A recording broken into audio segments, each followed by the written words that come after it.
Burkina Faso's president, Ibrahim Traore, faced a nightmare in the skies. His private jet, cutting through the quiet West African evening, was bound for a secret peace mission between the tense regions. Only 7 trusted companions with him, advisors, a medic, and his loyal security head, Captain Dio. As the sun dipped below the clouds, Traore stared out the window, lost in thought. Without warning, a terrible groan echoed from the engine. Then came another, louder, sharper, followed by an eerie silence. The cabin lights flickered. The aircraft jolted, dipped, and began losing altitude. For the first time in years, the military-trained leader felt powerless. The pilot's shaky voice crackled over the speaker. Both engines were failing. He was preparing for an emergency descent. Panic erupted. Papers scattered. One guard doubled over, sick with fear. Yet Traore remained still. One hand gripped the armrest, the other pressed against his heart. Captain Dio knelt beside him. He warned softly that they might not survive. Traore, with quiet resolve, replied, "If this is how I go, let it be as a man trying to make peace, not war." The plane fell fast through the darkening sky below. No one knew the president was in peril. Time was running out. As night covered the land, the jet clipped a treetop. The pilot spotted a dusty field, barely large enough. With a desperate prayer, he fought the controls. The jet slammed down hard, skidding wild, metal shrieking against earth. Inside, chaos, crashing, screams, and then stillness. Smoke rose from the wreckage. One by one, the passengers moved, bruised, bloody, shaken, but alive. The president's seat belt had snapped. He lay slumped. Captain Dio's heart raced as he rushed to him, calling out, begging him to wake at last. Traore groaned, blood on his brow, and opened his eyes. His first words were a dazed question. Had they landed? Dio laughed through tears. "Yes,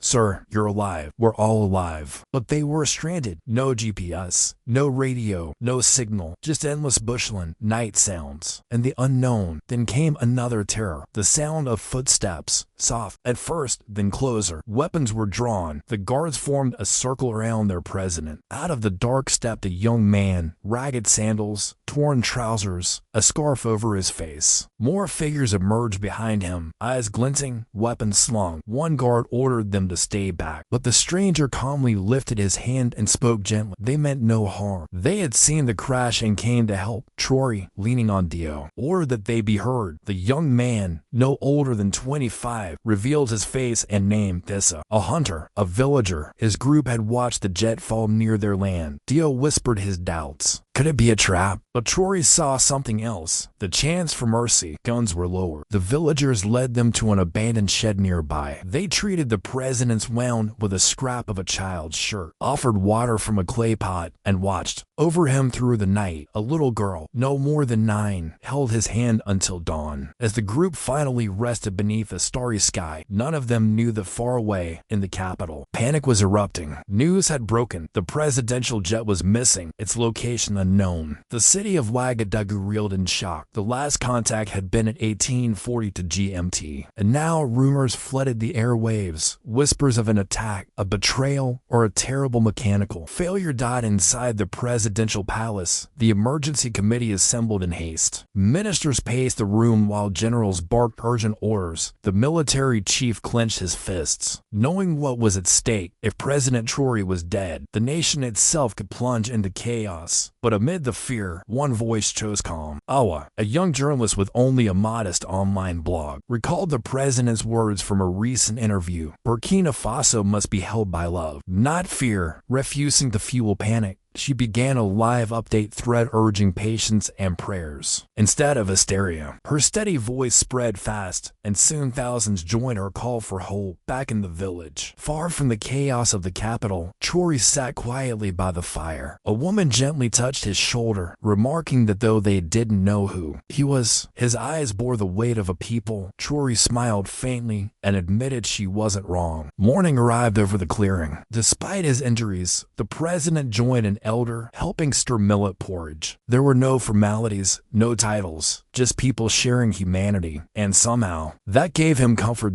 Meanwhile, inside the palace, Captain Dio's assistant made a troubling discovery. The jet's black box had recorded a scrambled flight signal right before the engines failed. It pointed to sabotage. As he rushed to report this, a mysterious man blocked him, warning him to stay silent. Fearing for his safety, the assistant hid a small envelope in his boot before walking away with trembling hands. That night, Traoré sat with Issa, the young villager who had saved them. He praised Issa's courage, to which the boy replied that his father had died in a war started by lies. "If helping brings peace, I'll do it again," he said. The president scribbled a note in a small notebook, handing it to Issa with instructions to give it to the local leader if anything happened to him. But peace was fleeting. Just after midnight, flames erupted at the edge of the village. Panic tore through the night as huts burned, children screamed, and women fought the blaze with handfuls of sand. Traoré, injured but determined, called out commands, his voice cutting through the chaos. "Bring water, form a line." When Issa's younger brother went missing, Captain Dio dashed into the smoke without a second thought. Moments later, he returned, the boy safe in his arms, both covered in ash but alive. The villagers, awestruck, saw not a powerful stranger, but a man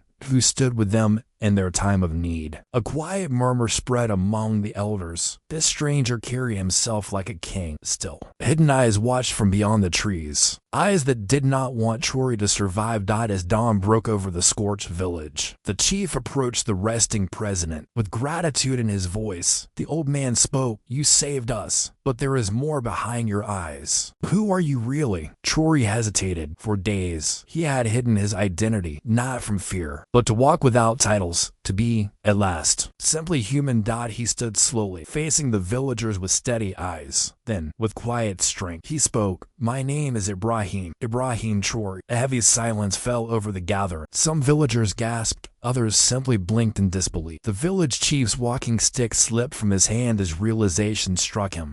You're the president," the old man whispered, his voice trembling. Far away, Awa, the young journalist who had been updating the nation, watched. Through a shaky satellite phone connection, tears streamed down her face during her live stream. She spoke softly, overwhelmed. "He is alive and still with the people across the country." A nation that had been holding its breath finally exhaled. But in the shadows of power in the capital, not everyone welcomed the news. In a dark office, a cold voice issued a command. "We need to finish what we started before he speaks." Awa's live stream had now reached over 2 million viewers. She had become the voice of calm in the chaos, the link between the president and his people. "He's hurt, but alive. The village saved him," she reported. But suddenly, the screen went black. Her small office was raided. Laptops were smashed. Cables were ripped apart. "No more updates," a man barked as they silenced her. "From now on, the narrative is ours." Dragged into a small room, it was fate now rested in the hands of those who wanted the truth buried. Meanwhile, Issa, the young villager who had first helped Traoré, clutched the note the president had given him. The president, determined, called Issa over and asked quietly to use the village's old radio. The ancient device crackled to life. Static filled the air, then fragments of voices. Pressing the button firmly, Traoré spoke just 5 words. "This is Ibrahim Traoré speaking." Across the nation, soldiers froze. Pilots paused mid-mission in control towers. Stunned operators realized the truth. The real president was alive and now the world knew. But in that same moment, a covert unit at a military base prepared to move. Their orders were chillingly clear. "Bring him in dead or alive, under the full moon." Gunshots rang out through the trees. Traoré recognized the sound immediately. These weren't bandits or rebels. This was a team sent to kill. Without hesitation, he ordered Captain Dio, "Take the villagers and run." But Dio, defiant, replied, "No, sir, that's an order." Dio turned to Issa and the others, instructing them to head south and not look back. Though injured, Traoré grabbed a fallen branch as a walking stick and slipped into the brush, determined to draw danger away from the innocent. Above him, helicopter lights swept the ground. Dogs barked, and the manhunt began. Every step sent pain through his body. Every breath burned. But he kept going, not for survival, but for the truth, for the people who had risked everything for him. Back in the capital, a shocking leak spread quietly. Someone revealed what Awa had uncovered before her capture. The jet hadn't crashed by accident. Someone from inside his own circle had sabotaged it. Now the traitor was desperate to finish what had been started.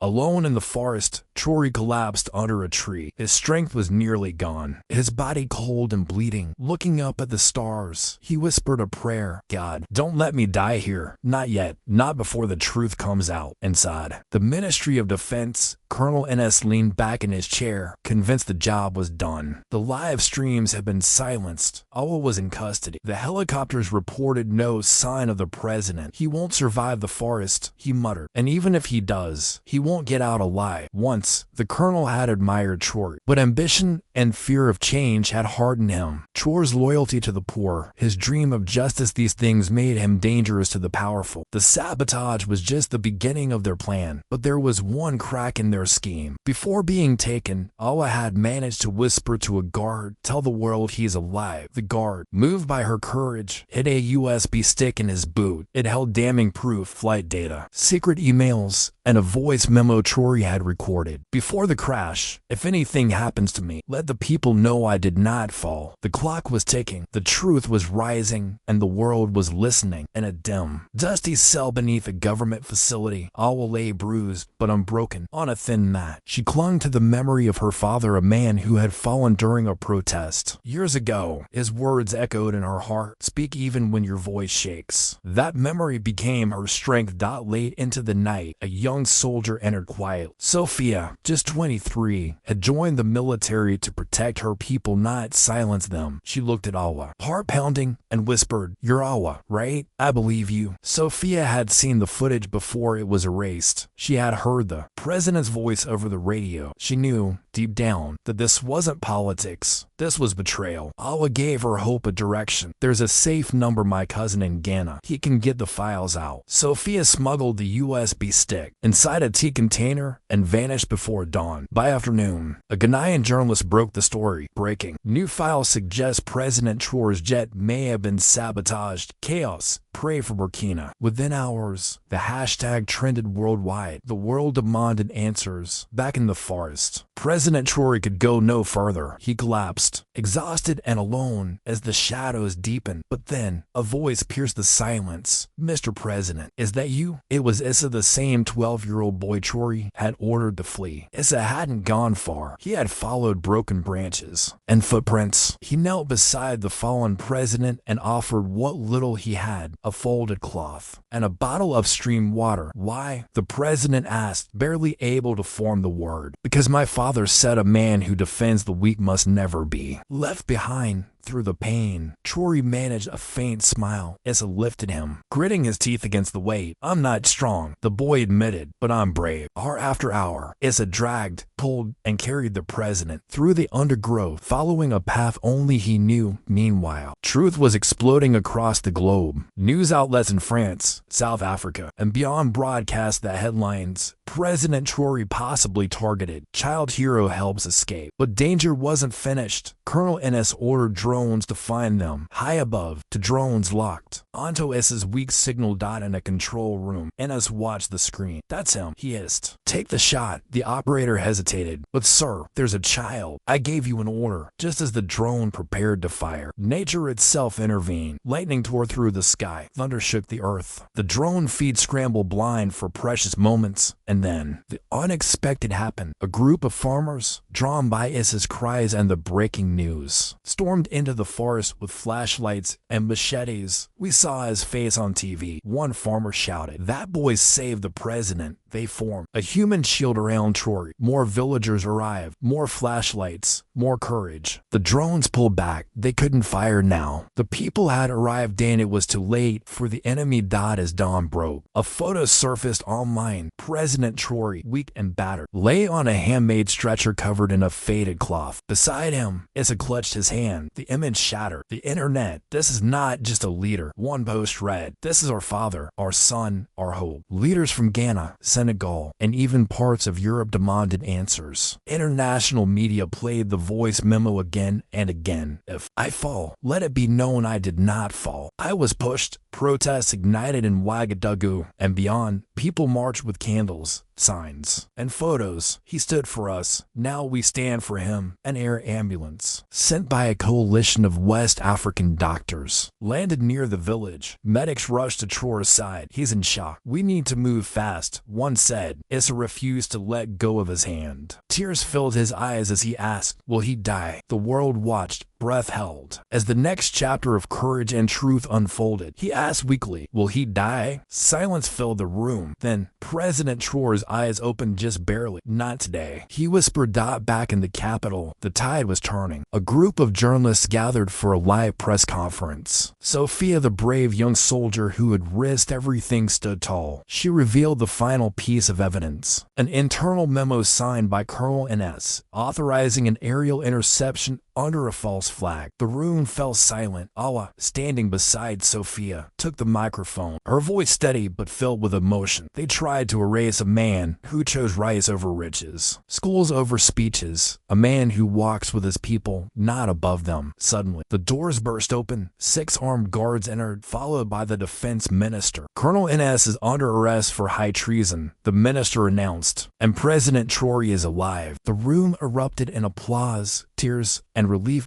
Meanwhile, in the quiet of a military hospital, Traoré lay weak, machines softly beeping around him. Outside, thousands gathered, farmers, students, mothers, children holding candles and signs. Traoré, our hope. You stood up for us. Now we stand for you. Inside, Issa sat by his side, refusing to leave. As the president slipped into a coma, Issa climbed onto the bed, curled beside him, and whispered, please wake up. Burkina still needs you. I still need you. Then, with trembling hands, he tied his mother's old bracelet around Traoré's wrist. She always said this keeps people safe. Hours passed. Then fingers moved. A weak squeeze. Doctor. Doctor. Issa cried out. Nurses rushed in. The impossible had happened. President Traoré had come back. Within a day, the hospital grounds flooded with people. The interim government declared a day of national unity. News anchors wept on live TV. In a world of leaders who run, one said, Traoré walked into fire for his people, still weak. Traoré asked for just one thing. Where is the boy? Issa ran into the room, straight into his arms. This time, it was Traoré who wept. You saved my life, little warrior. That evening, from his hospital bed, Traoré addressed the nation. I am alive because of my people, because of your love, because of a child who believed. Burkina Faso is not broken. We are rising. 1 week after the crash, he walked out of the hospital not in a motorcade, not with sirens, but side by side with Issa, hand in hand. No guards, no walls, only people. Tears flowed as he moved through the crowd. Old women knelt to touch his feet. Young men lifted him on their shoulders. Children sang. He lifted Issa onto his shoulders and said, this boy taught me something. True power is not in jets or titles. It is in serving others. That night, from cities to the smallest villages, the nation glowed with candlelight. Across the world, millions watched not a story of politics or power, but of heart. In a week of terror and tears, what remained was love. Love from a child, love from a people, love that brought a leader back from the edge of death. Dear viewer, if this story touched your heart, drop a comment below. Tell us what moved you. Like this video if you believe in leaders like Ibrahim Traoré. Subscribe for more stories that lift your soul, break your heart,